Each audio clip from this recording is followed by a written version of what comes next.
Hey everybody! Woohoo! Yeah, I got the engine in after we removed that wee bush from the end of the crankshaft, and I measured the hole in the end of the crankshaft and I measured the shaft coming out of the bell housing, and it was only a couple of mil different. So I thought, that's sweet, bang it in. But another one of my wonderful neighbours came over the next day and said, well, did you put another bush back into the crankshaft? I said, no, it's only a couple of mil difference between the shaft coming out of the gearbox and the hole in the crankshaft. He says, yeah, well, that means that if you do get it driving down the road, you'll be going tick, tick, tick, tick, tick, tick, tick, tick, tick, tick, tick. He walked over to my old engine, pointed at the end of the crankshaft and said, what about that? And there it was. Obviously same external dimensions as the wee bush that came out that was stopping us from getting in, but it had a much bigger hole in it to accommodate the Land Rover gearbox. So engine came out again, took the bush out of the old engine, put it into the new engine, and engine back in again.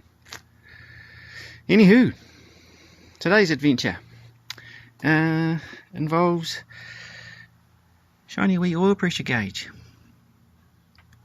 Sorry, beautiful day here. So what I've done is I've got a big fat cable from the power supply of my starter solenoid, and it's excuse that, clamped to my positive terminal, and then I've got jumper lead negative terminal, and I've been experimenting with different earths because she's cranking, she's turning, but not very fast, and we believe that thing there is the actual where the oil pressure is meant to be recorded off, and this other one here is for the oil pressure light. However, the fittings that came with my beautiful little oil pressure gauge don't want to screw into this hole, so I put this back in and presumed that I would get an oil pressure reading off this other one. But as you can see, the oil's not quite made it all the way up to my gauge. But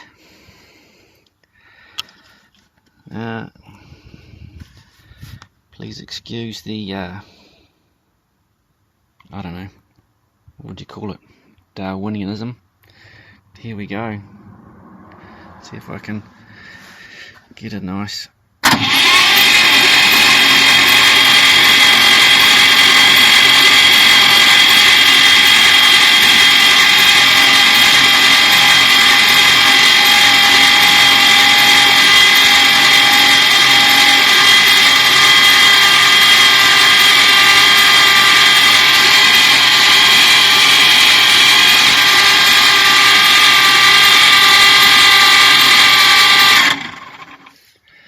I expect my battery out of the big fella over there is not managing very well.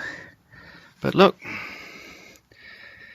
I read in the book this morning that in top gear with a warm engine we want something like 55 to 65 pound. Nowhere near that, but obviously this oil is cold, and I'm pretty certain that we're not cranking at full speed. I mean, the oil hadn't actually even reached the gauge, it was just air pressure that was pushing that up. So yeah, I don't know how much more my battery can take of this, and I'm just a little bit worried about, you know, carrying on. But there we go, we've def's got oil pressure. Woohoo!